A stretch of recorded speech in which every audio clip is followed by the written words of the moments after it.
hello and welcome back to my channel. I promise this will be the last video from our Dubai travels. So let's start.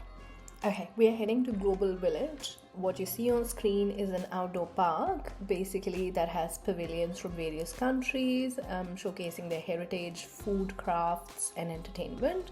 Now each pavilion is themed after a specific country or region, allowing us to experience a wide variety of international cultures all in one place. Now, what do you expect at Global Village is the pavilions, of course, their cultural experiences, food, shopping, entertainment, fun zones, rides, and basically everything that you can imagine. Of course, a warning, which is standard for Dubai, is it will involve a lot of walking, and therefore just bear in mind that you have to put on your walking shoes, or the best and the most comfortable ones. So let's just go.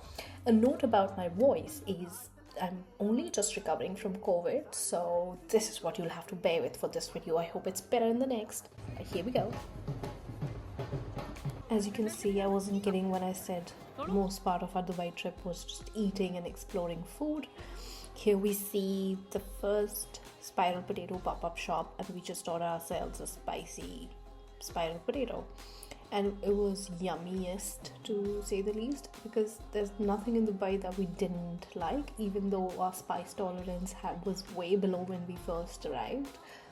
I think it is now safe to say that it's at par with the flavors from India, so all our palates that had literally died of spices are now alive thanks to Dubai.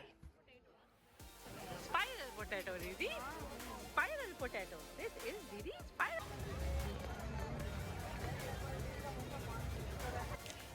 After spices, it was time for dessert, so we went to Turkey, quite not literally, just the Turkey pavilion, looking for the perfect Turkish delight. They were helping us with samples as well, but to be honest, and it's just my honest opinion, that I found the Turkish delight from Hafiz Mustafa way more better of quality than what I tasted here. But again, it's my opinion. This is me tasting the authentic Turkish delight for the first time. Until now, for me, Turkish delight was chocolate, but not anymore. I know what the real Turkish delight is.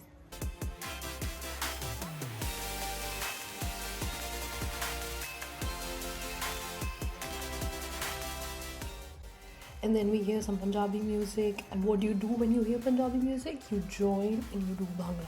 But we didn't do Bhangra, we just enjoyed a little break from walking, sat and watched some shows, dance performances, and then we were on our way to look for some rides. But before we could even reach for the rides, we found B Laban, and if you've not already determined, the theme of this travel is going to be around food, and when we see food, we stop whatever we are doing, drop whatever is in our hands, and just go for it. So we went for B Laban, trying the Dubai cheese bomb, and to be honest, I think it doesn't do the trick for me because I'm not a hazelnut person, and I'm fond of dark chocolate, so I'd love for it to be paired with dark chocolates, but again, that's just me. Definitely a must try for once, and to basically understand if it suits your flavor profile. It didn't for me, but it did for Shreen and others. So yeah, suit yourself. Okay, and that's how the night ended, and we were heading to Gangour for breakfast the next day. Now this place will test whatever remaining willpower that you have against desserts or street food, or Kolkata-style food, to be honest, and it did for us. And we basically indulged in kachoris and Ghoognis and basically whatever we thought we could eat, and we probably over ordered, but that's what you do in places like these, because for us living far off, it's difficult to gain access to flavor close to home, and this is the closest we could have been. Okay, so after breakfast, it was time to visit Gold Souk, and we spotted this cutie resting and being interrogated by a woman who's my sister. Post that, we moved on, saw the stores at Gold Souk, loaded with gold and no security personnel. That's amazing. And soon after, we headed for a quick wash of their car. The cars get dirty pretty frequently as compared to in New Zealand. So this is the car wash, and then soon after, we were heading to my favorite chef's restaurant, which is Pincode. So this restaurant, if you already don't know, belonged to Chef Kunal Kapoor. He's my favorite chef. Again, let's not start the favorite chef war here, because I personally follow his recipes, and it's mostly because they are simple and the flavor profile basically matches where I come from. I've grown up eating similar food, and there are certain things in certain recipes that I like and I don't like, and I believe it's the same system that he follows, and therefore there's an alignment here. So we tried what I was anticipating, and my way of judging a restaurant is how well they serve their dal makhani. I'm biased here, but that's how, for him, because it's his recipe, it was only mandatory that I try the dal makhani. And I'm so grateful, and thank you, chef, for not disappointing any one of us, mostly me, because I would have been literally heartbroken.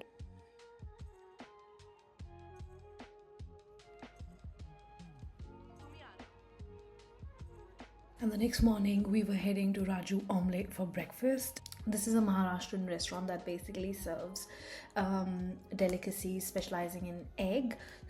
So we had kotalo with toast for breakfast, and we were heading to Abu Dhabi. First stop, BAPS Hindu temple, and more about this.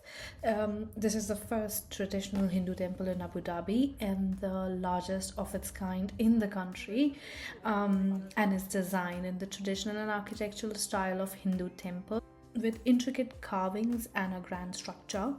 The temple complex includes not only the main prayer hall but also a visitor center, exhibition area, and spaces for cultural and educational activities. It is also a symbol of UAE's commitment to religious tolerance and inclusivity, and of course, a place for us to just absorb the serenity and the spiritual vibes. And let me tell you one thing, we felt the connection to spirituality getting pretty strong at this place. So overall, a win-win for us. And of course, we had to try the food and buy some souvenirs before returning, so we did that, and then we were straight on our way to Louvre Museum. Given today is the day that we are in Abu Dhabi, we'll try and cover most of the spots that are recommended. So starting with Louvre, we did try and get into the museum, but it's just in the interest of time, we had to shorten our trip to the museum by just having some tea and coffee and looking around. That's now on to the Louvre Museum. So did you know that the Louvre Abu Dhabi is the first universal museum in the Arab world? Well, it's not just a museum, it's a bridge connecting cultures across time and geography. What's fascinating is that the museum's design itself is a masterpiece. The building, designed by renowned artist Jean Nouvel, I hope I'm pronouncing that right, features a stunning dome that weighs around 7,500 tons and is made up of around 7,850 unique star-shaped patterns. Now, when the sun shines through, it creates a rain of light. We've seen it firsthand, and that rain of light effect makes it look like the museum is actually floating on water. And as we stepped out, we got an opportunity to do coffee tasting, and I fell in love with Arabic coffee right at this place, and enjoyed our coffee tasting along with the performance. So yeah. Okay, now on to the Grand Mosque. Now, being at the Grand Mosque in Abu Dhabi is an awe-inspiring experience for me personally. But before we go into the mosque, let's pit stop at the Museum of Light, where the light literally will follow you. Let's go.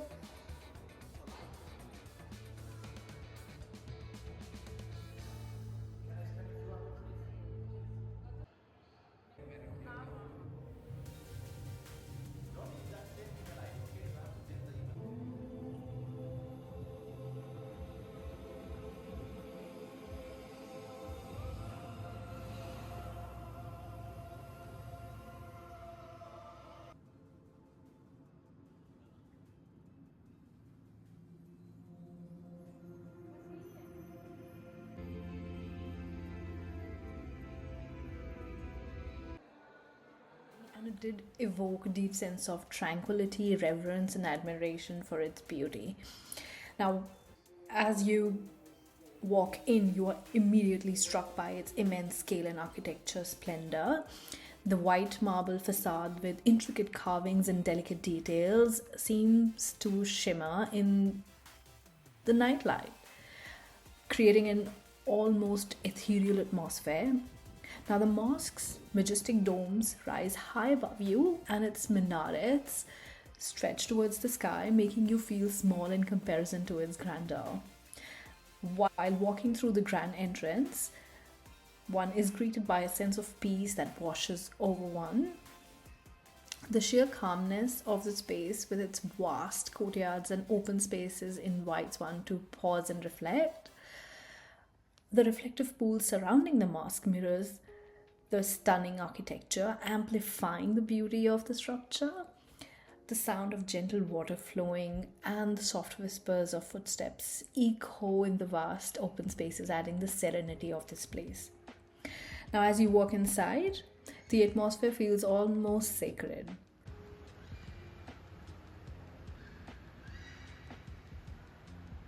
The central prayer hall, with its towering columns and a spectacular chandelier that hangs from the ceilings, radiates a feeling of grandeur and reverence.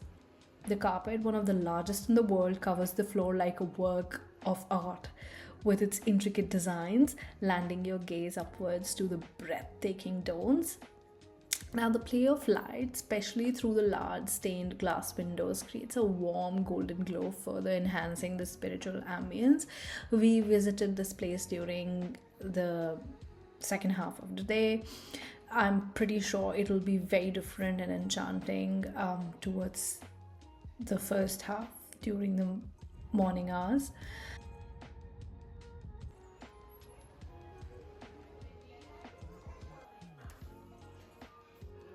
Next up is my favorite meal of the day. It's the breakfast, and what better than the breakfast at Malguri's? So it's called the Bangalore style breakfast. I had the bene masala dosa. Correct me. It's bene butter masala dosa. Now you know why I was fueling up. I was shopping at IKEA's only if I could get all the furniture from Dubai, but I couldn't. So I picked up Arabic coffee mugs, some good luck plants for my sister, and some tidbits. In case you already don't know, we don't have IKEA yet in New Zealand. It's due to open somewhere towards the end of this year. Hence the reason for our craziness, for my craziness and excitement to see an IKEA store. And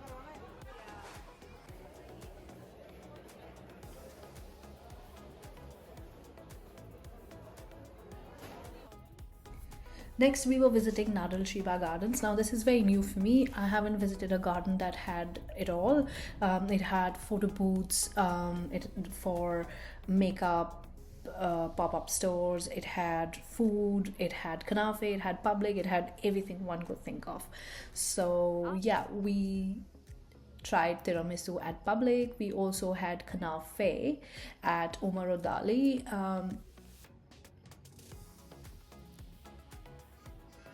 We were treated with Arabic coffee upon entrance, so here's me enjoying.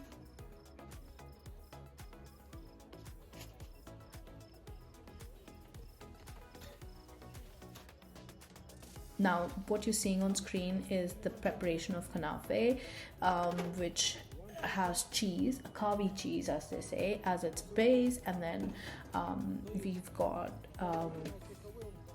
katefi on top with pistachios, and it is accompanied by Arabic coffee. Now, Arabic coffee is something I'm a fan of. I did pick something up, and you will see that towards the end of this video. For now, I'm just gonna bask in the memory of Arabic coffee and kanafeh and vibe into the background music by a DJ.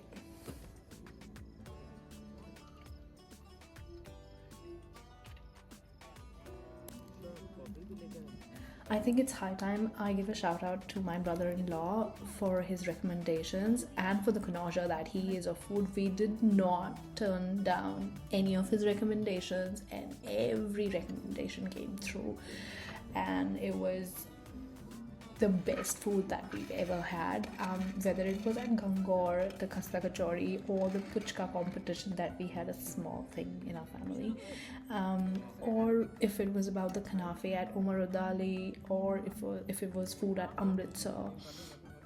Amritsar is a restaurant in Dubai, guys, and I mean, we should make that famous. It's just so good, the food's just so yummy, and be rest assured, Dubai is gonna make you walk enough to digest all the calories that you're about to eat. So yeah, thank you, Gotham. And here's public putting up a show for public. Enjoy.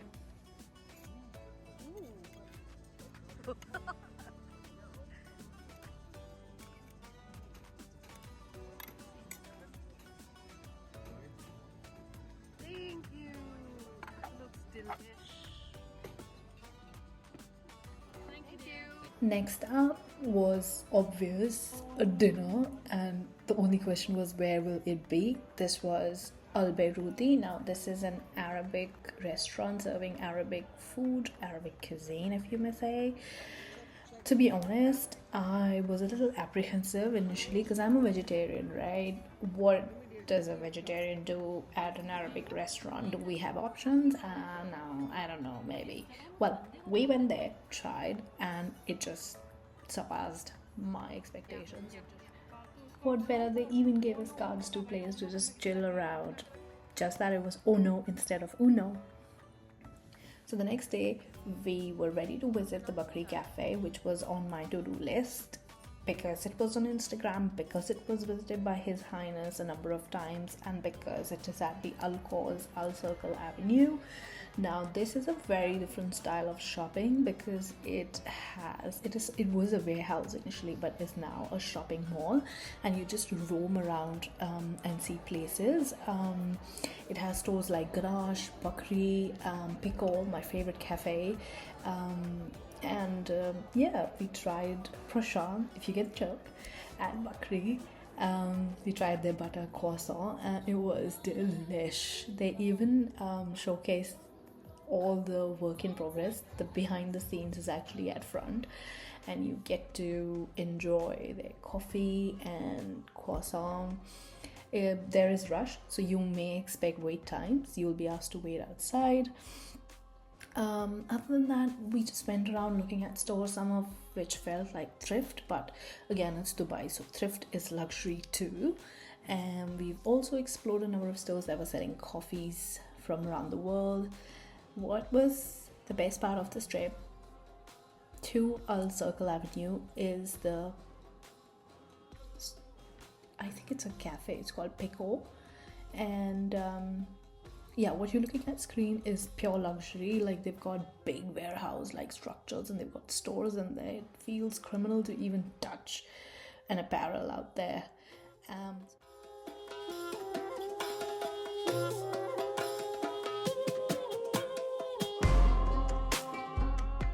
Can't leave without visiting JBR or Blue Water, so this is us heading towards, and here's Atlantis welcoming us.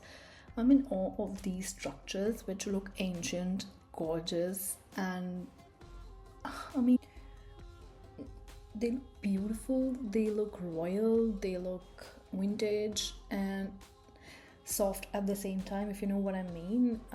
They remind me of home, they remind me of luxury, they remind me of royalty. It's almost time to say bye Dubai, but it's not a goodbye, it's always a see you later. So see you later Dubai real soon.